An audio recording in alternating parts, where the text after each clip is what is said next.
Welcome back to The Wine Fool. I'm Scott. Today, we're diving into the wonderful world of Malbec. If you're a fan of red wine, then you're probably already familiar with today's featured varietal, Malbec.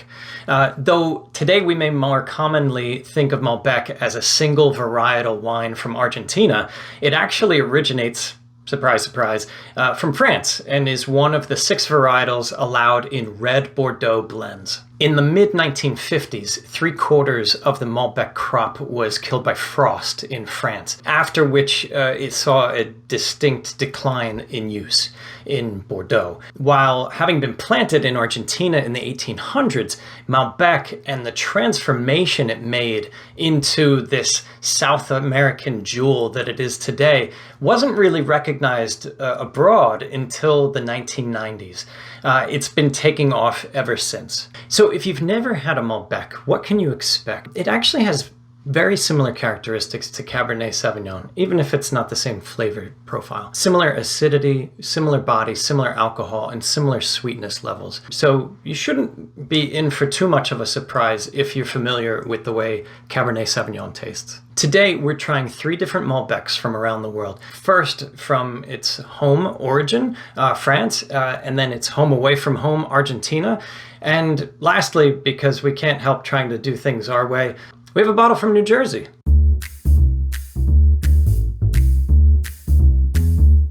First up, we have a 2019 Hommage Malbec from Chateau, Coulonge in France. This is a Bordeaux Superior that is 100% Malbec.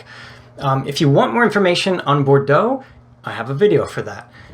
This is 19% alcohol by volume, which is a bit higher than the percentage of you who are subscribed. Just saying. And this was about $15. I wasn't able to find many reviews on this, so we're going to go into this a bit blind. So right off the bat, purple leading into that, like, it's actually more ruby with hints of purple.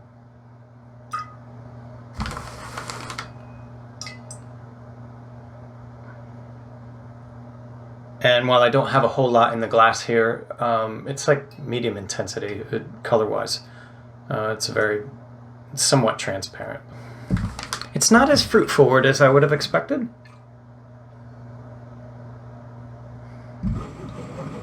It's very light aroma, dark fruits. It's kind of all I'm getting. All right, cheers. Let's give it a try.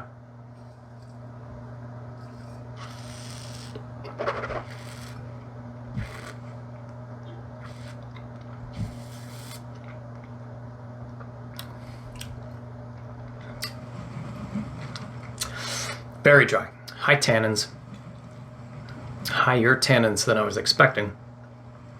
But this is a French Malbec.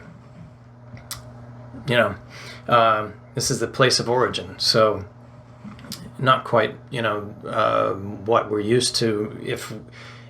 Whenever I've tried Malbec in the past, most of the time it's been Argentina, because if you go into most of your stores, that's what you're going to find on the shelf. Very dry, getting that, drying effect on the tongue.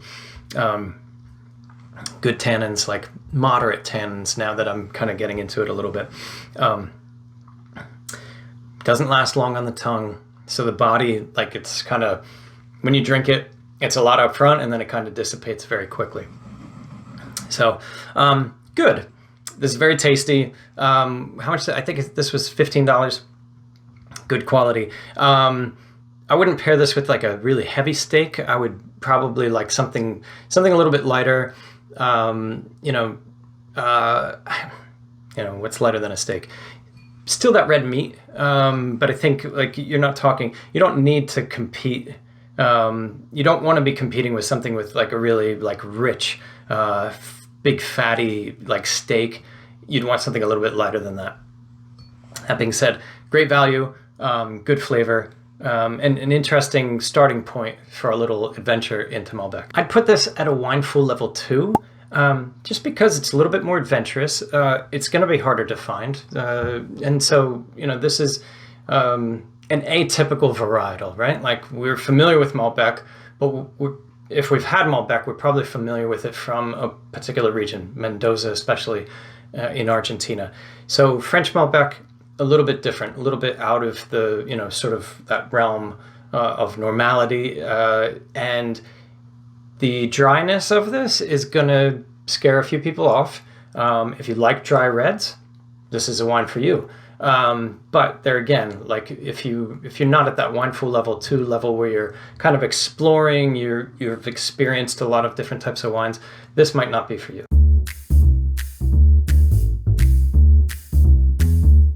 Next up is the 2020 Golden Reserve Malbec from Trivento, a winery in Luján de Cuyo, which lies in the most famous Argentinian wine region, Mendoza.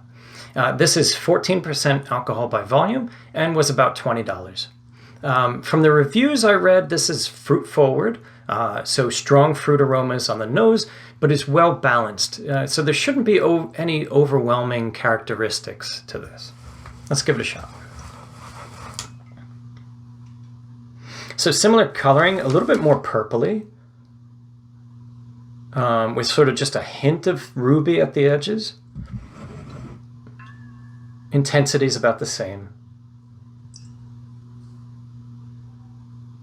Yeah, so big difference between the French and this Argentinian. A lot of fruit coming over on the nose. As soon as I put my nose into the glass, I'm just getting a lot of like that ripe cherry, ripe plum.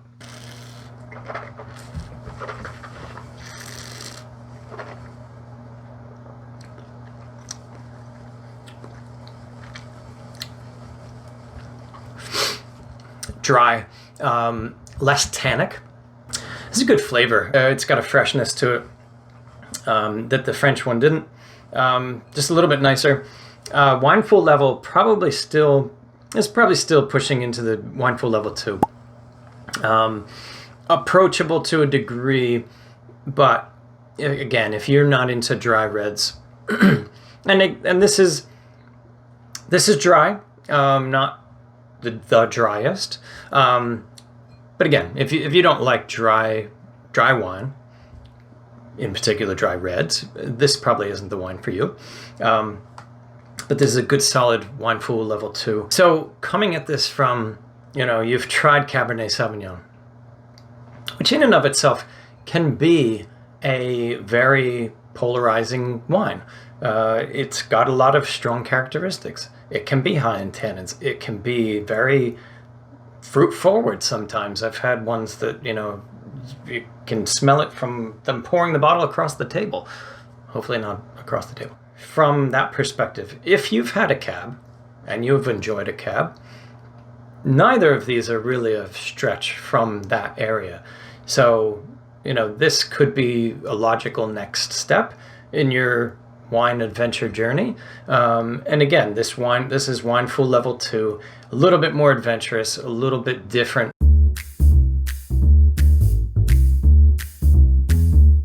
Last but not least, we have a 2021 Malbec from a local winery, Old York Cellars, which is in Ringoes, New Jersey. Unless you live in the tri-state area, you'll likely not find this on the store shelves. But they do have a website and they deliver if it's allowed. This bottle was $23, making it the most expensive wine of the 3 that we're trying today. I've had this at the winery, but that was several months ago. So let's see if it can stand up with its more experienced cousins. This is 14.4% alcohol by volume.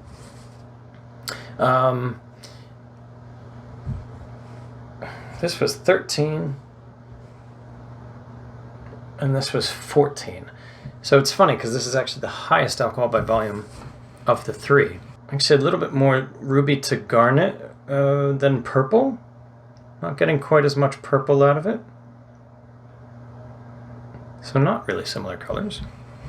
Not getting too much off the nose at this distance, which doesn't say much. Huh. Gosh, that took me somewhere. It was like candy. Like crushed cherry.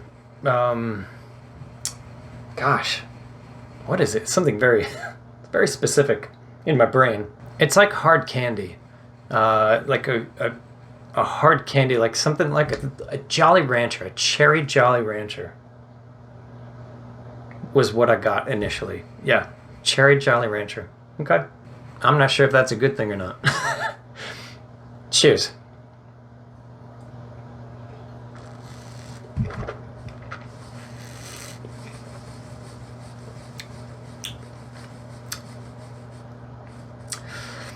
Okay, not bad. Light on the tannins. It's missing that dryness, which makes it feel like the sugar level's a little bit higher.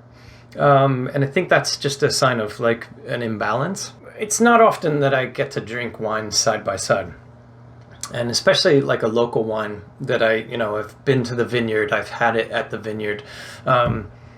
Tasting it in isolation or amongst a flight of other wines from the vineyard. It's tricky. You might enjoy it, you might not, but it's always interesting to sort of align it with, the more well-known, in this instance from Argentina, or sort of the basis, like, right, the foundation of the grape from France. Does it stand up? Not really. It's got some of the elements of what makes Malbec good, but it's missing sort of some of those key characteristics. The dryness, the tannins, I feel like aren't quite there. It's not bad. Not a great representation of Malbec in terms of what else is available. In terms of what New Jersey can produce, not too shabby. So I remember discovering Malbec in one of my local wine shops probably about 14 or 15 years ago. It's a great red option and a nice change of pace if you're looking for something a little different from your Cabernet Sauvignon. For more information on red wine, be sure to check out my Red Wine for Beginners video. And if you're really adventurous and want to try some classics, my classic Italian reds video is delicioso. Until next time, stay foolish and cheers to drinking better wine.